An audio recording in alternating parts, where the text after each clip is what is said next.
As a teenager, I never thought I'd work in a hospital. It all started almost by accident. After the army, I was looking for a stable job, something that would keep my hands and head busy and my heart at ease. But peace, as it turned out, is not something you can find in a hospital. I was hired as an orderly at St. James's City Hospital, and for 7 years now I've been spending my days and nights in corridors filled with the smell of antiseptic and silence interrupted only by the echoing footsteps or the sounds of medical equipment. From the very beginning, I had to get used to the contrasts. A hospital is a place where life and death live side by side. On one floor, someone is learning to walk after a knee operation, and on the floor above, doctors are fighting for someone's life. At first, I tried to separate myself from all this, convincing myself that I was there only to maintain order. But as the days went by, it turned out that order is not only about clean floors and changing sheets. I remember one of the first days when I was just getting used to the new uniform and heavy gloves. The morning began, as usual, with monotonous work. Carrying boxes of bandages, changing catheters, and cleaning up after the night shift. But then for the first time, I saw how surgeons wheeled out a gurney with a patient who could not be saved. They walked slowly, as if every step was a struggle with their own helplessness. Their eyes were full of emptiness. At that moment I realized that no profession makes a person just a worker. Even if you are an orderly, you are part of this system. Over the years of work, I have seen a lot, but there are cases that seem to be carved out of my memory by something sharp and indelible. I remember one day that began like all the others. We received an urgent request to prepare the intensive care unit. A teenager was admitted, a 16-year-old boy who crashed his motorcycle. I watched as he was brought in. He had cuts on his face and arms. The blood had almost dried, but the doctors were rushing, as if every moment was their last chance. My world seemed to have shrunk to this moment.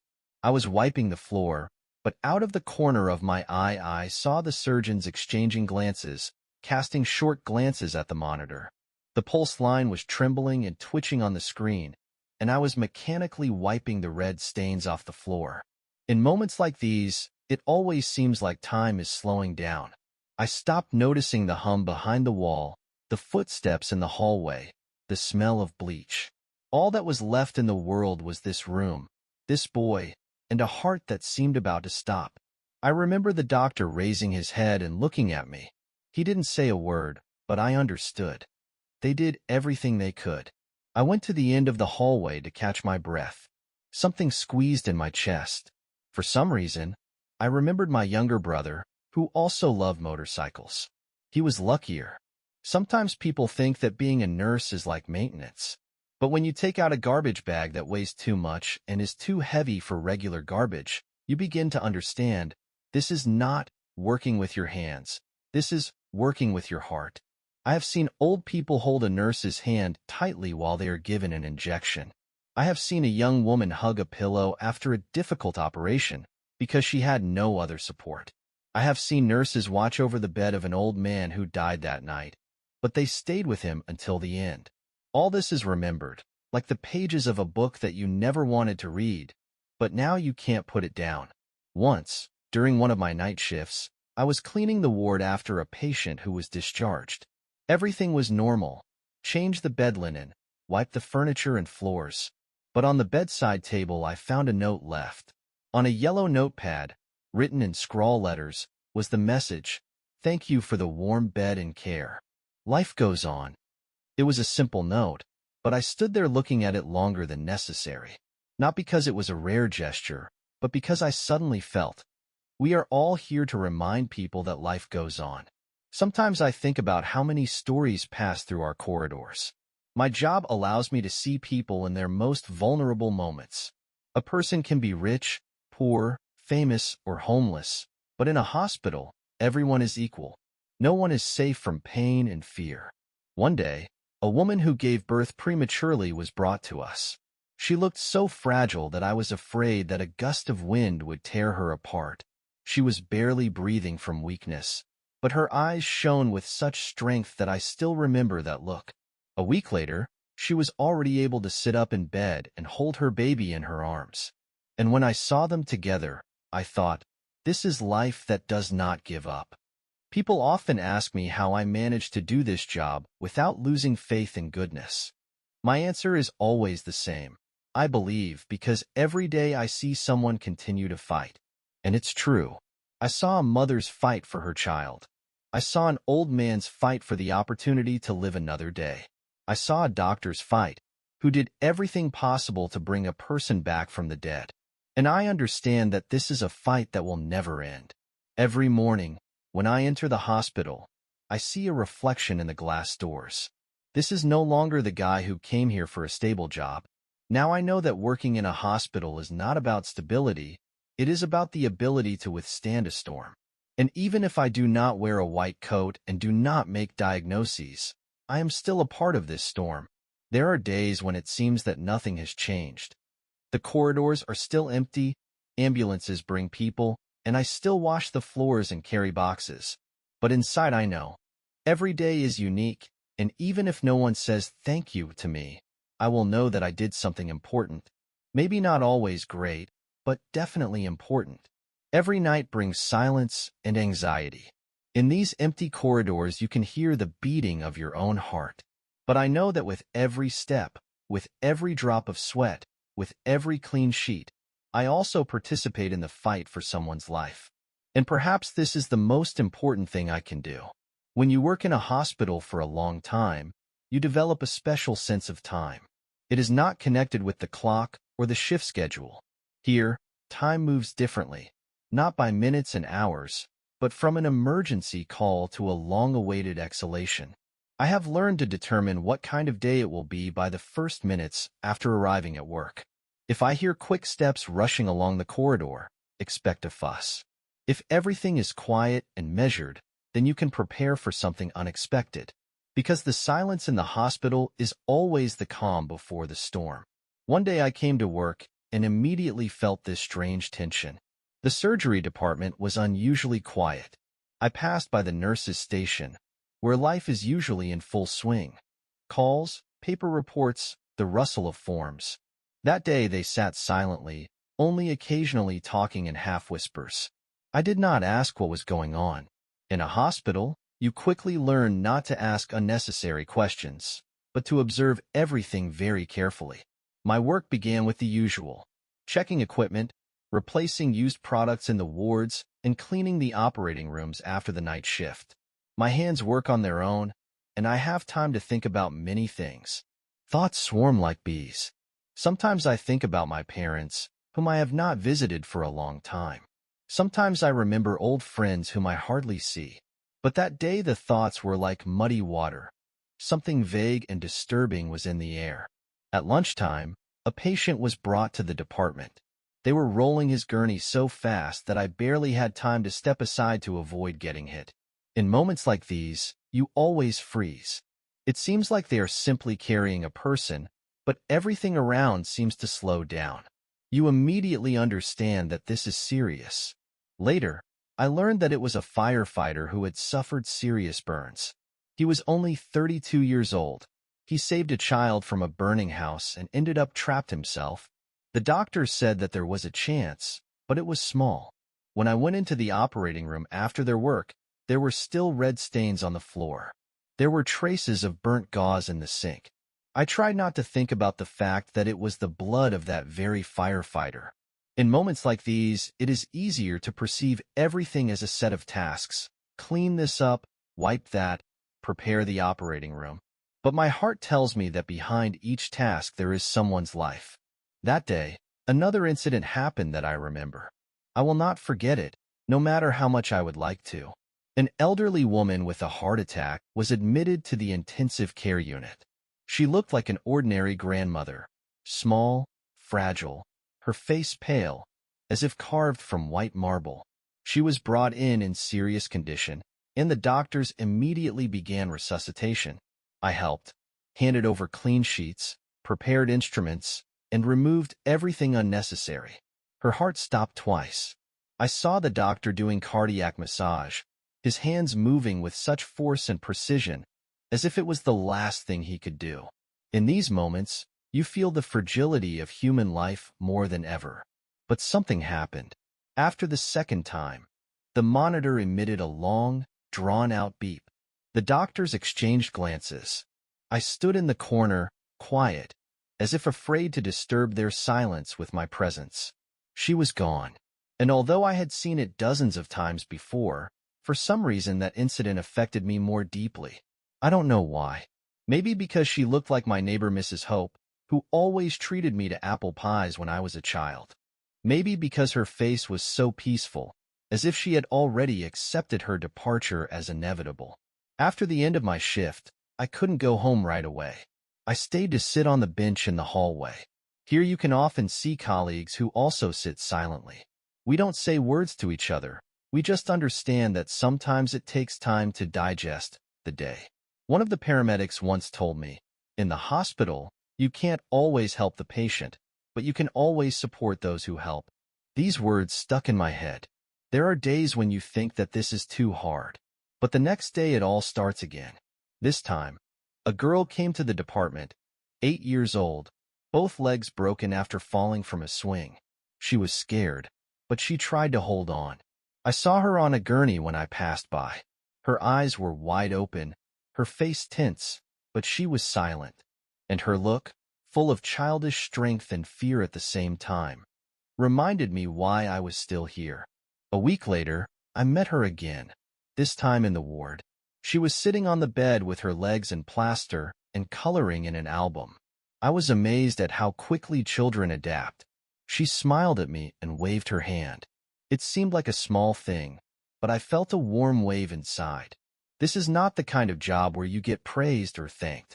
Most people don't even notice the orderlies because everyone is looking at the doctors and nurses. But this girl noticed me. In the hospital, we see not only suffering, but also victory. This is a place where people learn to walk again, where after long months in a coma, someone suddenly opens their eyes. I remember one time, a man whom we brought in on a gurney almost unconscious, walked out of the hospital on his own after 3 months. He walked slowly, carefully, but he walked on his own. The nurses applauded him, and I felt that I had one with him. Sometimes it seems to me that working in a hospital is like an endless change of seasons. Spring is when patients begin to recover, come alive, and smile. Summer is moments of joy, discharge, and hugs with relatives. Autumn is when fatigue sets in, and doctors increasingly wipe their brows. And winter is loss. These are the moments when you wipe the floor after yet another call and know that someone has left forever. But every spring comes again, and every day when I come to work, I remember this. Maybe today I will see how someone starts walking again, or how someone squeezes the doctor's hand and thanks him for saving their life. Now I am walking down an empty corridor. The floors are shining clean. The air smells of bleach. I hear the sound of a monitor behind the door of one of the rooms. The heart rate is rare, but steady.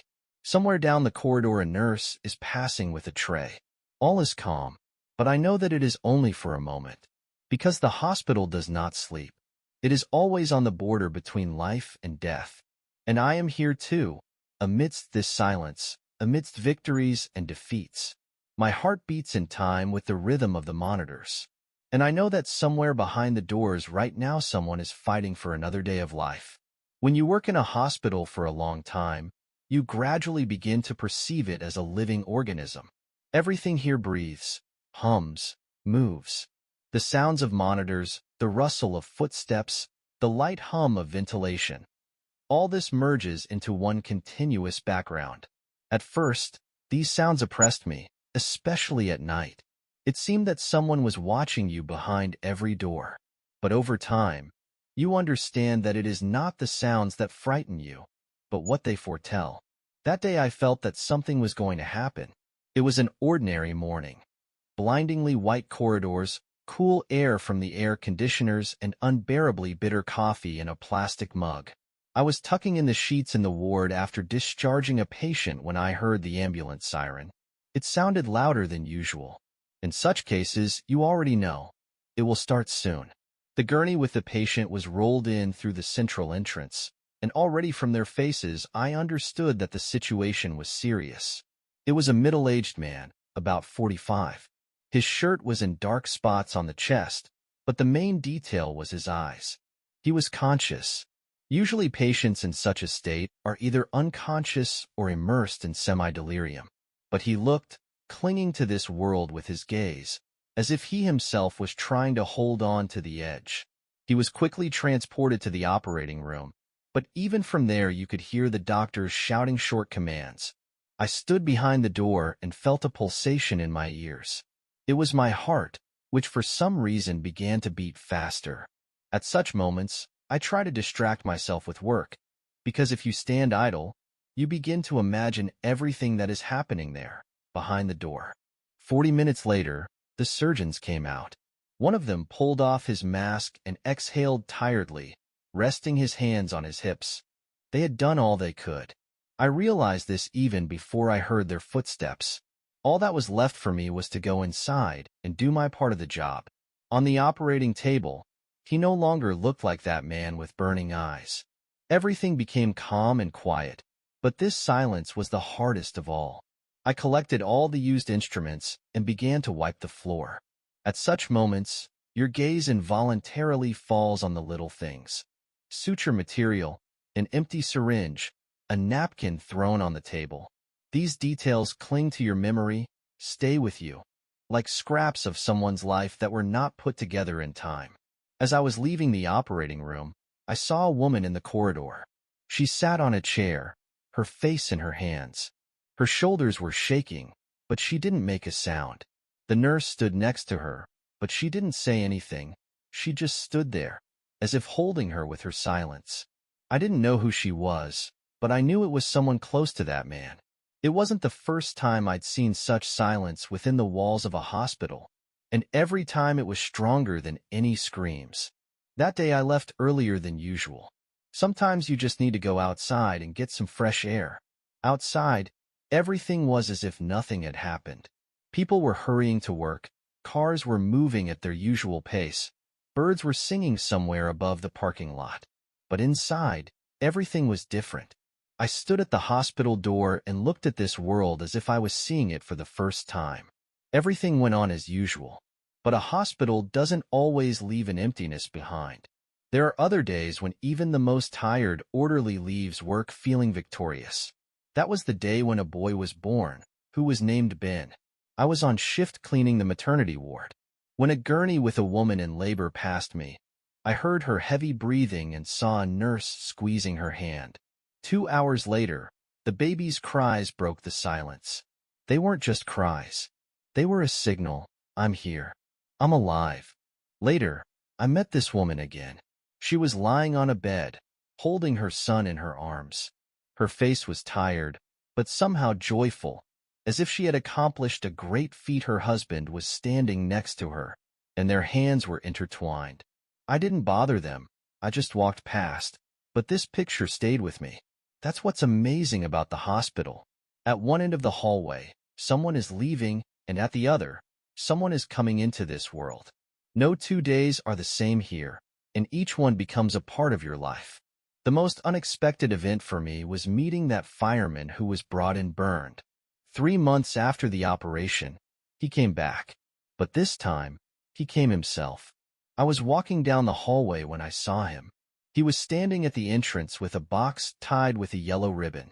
His face still bore traces of burns, but there was no fear in his eyes. He saw me and picked up the box, gesturing, "This is for you." Later, the nurses and I opened the box. Inside were cupcakes with sprinkles, homemade and clearly made with love. There was a note taped to the lid, "Thank you for not letting me fall." I stood there with the cupcake in my hand and looked at the note, and suddenly I was overcome by a feeling that I couldn't explain. It was like happiness, but not loud and bright, but quiet, like a whisper. I realized that even if no one ever says thank you to you, you still do what is important. But when someone does say thank you to you, it is more than a reward. Being a nurse is not a profession. It is a part of life. You do not just wash the floors and take out the trash. You help create cleanliness where there is a struggle for life. And every day you see someone's victory, even if it is tiny. You see how an elderly man gets out of bed for the first time after a stroke. You see how a child who was scared suddenly smiles, playing with a new toy. You see how someone goes home after long months of struggle. Now, when I think about the hospital, I do not think about the pain. I think about the people who are going through their struggle here. About those who hold someone's hand, who wait behind the door, who walk down the hallway to the exit, still limping, but already on their own. This place taught me the most important thing. You can be invisible to people, but that does not mean that your work is not important. And although sometimes I want to go home earlier, sometimes I stay 5 minutes longer. Just to make sure that someone else took their first step. Another mother holds her child. Another person was able to live this day. Today, I will leave the hospital again and hear the horns of cars on the street. I will see passers-by rushing about their business. I will go out, breathe fresh air, and look at the sky. And tomorrow I will come back again. Because, no matter what, someone will fight for life. And at that moment, it is important to have someone nearby who knows how to clean up the mess and leave it clean. This is not a loud job. This is not a feat, but this is what is needed. And I know that this is what makes me a part of something bigger.